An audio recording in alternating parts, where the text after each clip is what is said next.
las coincidencias de toda una pleyada de hombres que vivían dentro del movimiento obrero, que vivían en las zonas del puerto, y que vivieron, por ejemplo, en Rosario y en otras partes, una coincidencia por organizar y reorganizar al proletariado.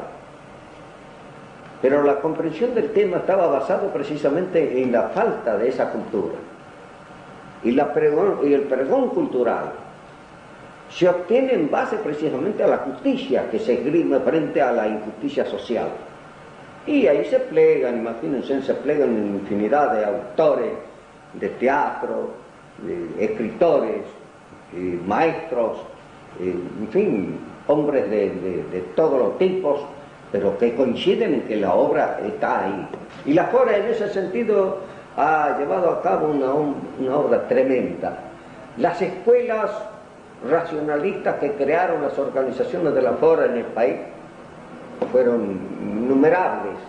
Entonces ese amor a la enseñanza estaba manifiesta, pero en todos los hombres, no solamente en los intelectuales, en todos los trabajadores. Y eso que yo les señalo a ustedes, por ejemplo, de las conferencias sobre alcoholismo, también se habló de la tuberculosis, se habló de las cárceles, se habló de muchísimas cosas, y que lógicamente es un movimiento que no es únicamente por la conquista del salario, eso no ha servido.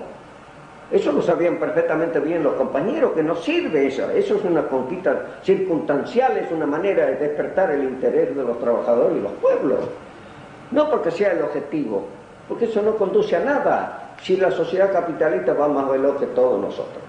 Las otras dos centrales obreras, la COA socialista y la USA sindicalista, ni siquiera se movieron. En pocos días, de la fusión de estas centrales se formará la CGT, que se pronunciará abiertamente a favor del golpe militar. En su primera documentación dirá: la CGT, órgano representativo de las fuerzas sanas del país, convencida de la obra de renovación administrativa del gobierno provisional y dispuesta a apoyarla como está en su acción institucional y social, convencida esta confederación de que el gobierno provisional no mantiene en vigencia la ley marcial sino para asegurar la tranquilidad pública. No se conoce el caso de militantes de la CGT que hayan sido detenidos ni perseguidos en virtud de su acción sindical. Llega el golpe de Estado y hay algunos compañeros que perciben lo que es el asunto, pero el grueso de los compañeros se creen de que es un golpe de Estado nada más y que no iba a tener unas consecuencias reaccionarias como tiene. Sin embargo, enseguida los militares y la reacción, los conservadores puestos en el poder, vuelven a clausurar otra vez todos los locales y una persecución brutal a los anarquistas. Y comienza la represión. Bando de pena de muerte para quien se resiste a la detención. Se hacen redadas en los barrios obreros, se persigue, se encarcela. A los anarquistas y comunistas italianos se les aplica la ley de residencia y se los entrega directamente a Mussolini. La primera víctima de la ley marcial impuesta por Uriburu al triunfar la revolución fue Joaquín Penina, joven obrero catalán, fusilado en Rosario el 10 de septiembre por orden del capitán Sarmiento, por repartir volantes mimeografiados contra el gobierno militar. Luego, otro anarquista, Pedro Escasati, era fusilado en Mendoza, y en plena plaza de Avellaneda, el mayor Rosasco aplica la ejecución directa a 3 muchachos a quienes acusa de hurto. También se comienza a aplicar, en cárceles y comisarías, un nuevo invento argentino: la picana eléctrica. Los anarquistas son el principal objeto de persecución. Aquellos que son apresados van a ir a parar a Ushuaia, la Siberia argentina. Al poco tiempo que estar detenido, me llaman de la policía. Era un tal Anterus, una seccional orden social que se llamaba, que era de represión al anarquismo y al movimiento revolucionario, que si le firmaba que no me ponía más en el anarquismo, me ponían en libertad y mandaban a buscar a mi hermano. Como eso era una humillación que no se podía aceptar de ninguna forma, un militante, me niego. Y entonces salgo en la tercera remesa con Pepe Damonte, Corriales, Bracuto, éramos 7, 8 compañeros a Tierra del Fuego. Era un régimen presidiario muy duro, tanto es así que cuando empezábamos a desembarcar en la bahía que está frente al presidio, hasta llegar a la cárcel, que era un par de cuadras, pasábamos entre medio de un cordón de guardia cárcel que nos golpeaba brutalmente.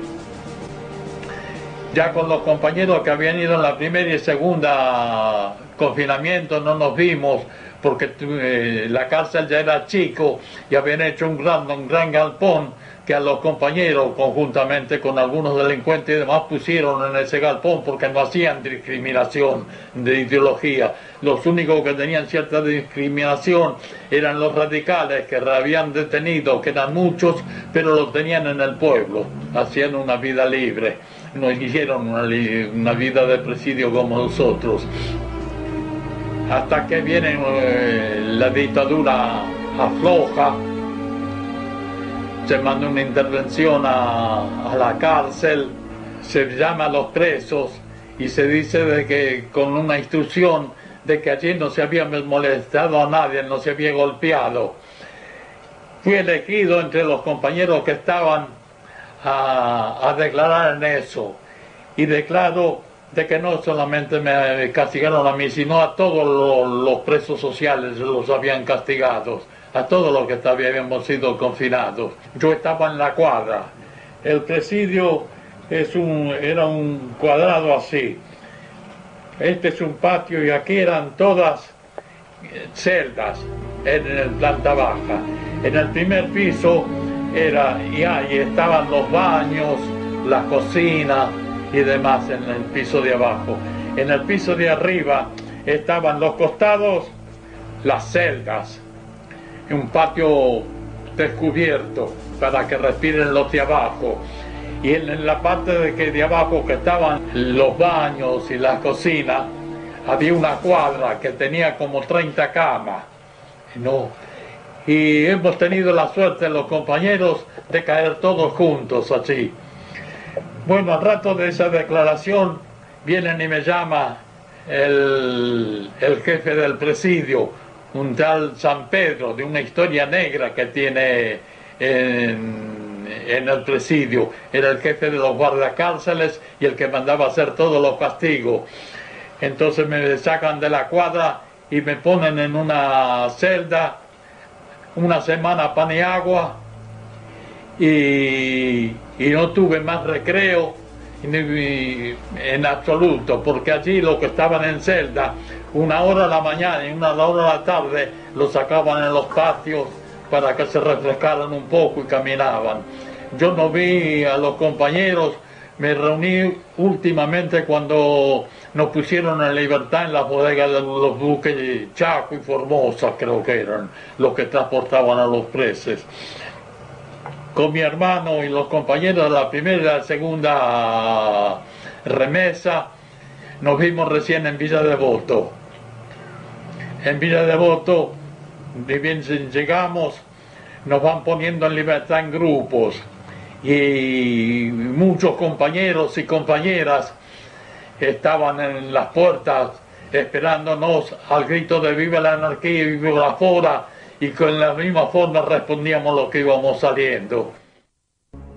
A muchos anarquistas no les queda más remedio que exiliarse en Uruguay. Aguzzi y Santillán logran huir a la otra orilla rioplatense. Severino Di Giovanni, el hombre más buscado del país, decide quedarse y permanecer en la lucha, ocurra lo que ocurra.